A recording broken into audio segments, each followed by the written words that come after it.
پاکستان میں موسم سرما کی آمد کے ساتھ ہی ایک بار پھر اسموک کی شدت میں اضافہ دیکھنے میں آ رہا ہے۔ نومبر کے آتے ہی ہوا میں نمی کی مقدار بڑھ جاتی ہے اور ہمسایہ ملک سے دھوئیں کے بادلوں کا آنا بھی شروع ہو جاتا ہے۔ جب درجہ حرارت کم ہوتا ہے تو یہ ذرات جم جاتے ہیں اور عام زبان میں اس کو اسموک کا سبب خیال کیا جاتا ہے۔ بین الاقوامی رپورٹس کے مطابق انڈیا میں سالانہ بنیادوں پر 4 لاکھ ٹن دھان کی فصل کا منڈ جلایا جاتا ہے، جس سے زہریلا دھواں پیدا ہوتا ہے۔ یہ زہریلا دھواں گرد و غبار اور آلودہ پانی کی آمیزش سے اسموک بنتی ہے۔ دنیا میں پہلی بار اسموک کا لفظ 1950 کی دہائی میں استعمال کیا گیا، جب یورپ اور امریکہ کو پہلی بار صنعتی انقلاب کی وجہ سے فضائی آلودگی کا سامنا کرنا پڑا۔ اسموک دو لفظ اسموک اور فوک سے مل کر بنا ہے۔ عالمی ادارہ صحت کے مطابق دنیا میں سالانہ 70 لاکھ افراد کی موت فضائی آلودگی کی وجہ سے ہوتی ہے۔ یونیورسٹی آف شکاگو کی جانب سے جاری کردہ اعداد و شمار کے مطابق اسموک کے باعث ہر پاکستانی شہری کی اوسط عمر میں 2.7 سال کی کمی ہو رہی ہے، جبکہ لاہور کے شہری کی عمر میں 5.3 سال، فیصل آباد کے شہری کی عمر میں 4.8 سال اور گوجرانوالہ کے ہر شہری کی عمر میں 4.7 سال کی کمی واقع ہو رہی ہے۔ اس کا واحد حل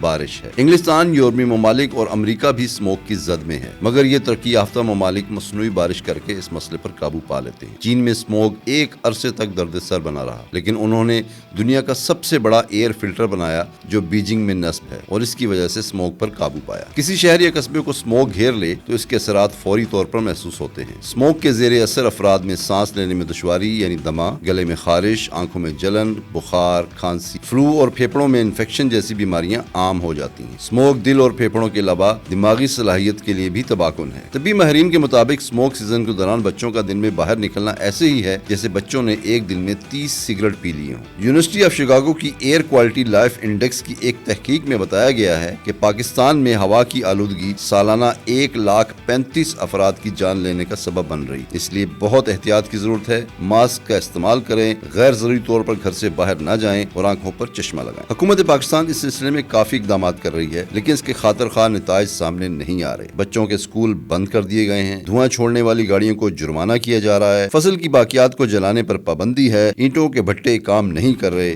لیکن یہ کوئی پائیدار اور دیرپا حل نہیں ہے۔ اس کے لیے ایک مربوط پالیسی تشکیل دینے کی ضرورت ہے، قوم کو یکجا ہونے کی ضرورت ہے اور اس اسموک کا حل مستقل بنیادوں پر نکالنے کی ضرورت ہے، جس کا فقدان نظر آ رہا ہے۔ اگر یہ اسی طرح رہا تو اسموک ہر سال بڑھتی جائے گی اور پاکستانی عوام لقمہ اجل بنتی رہے گی۔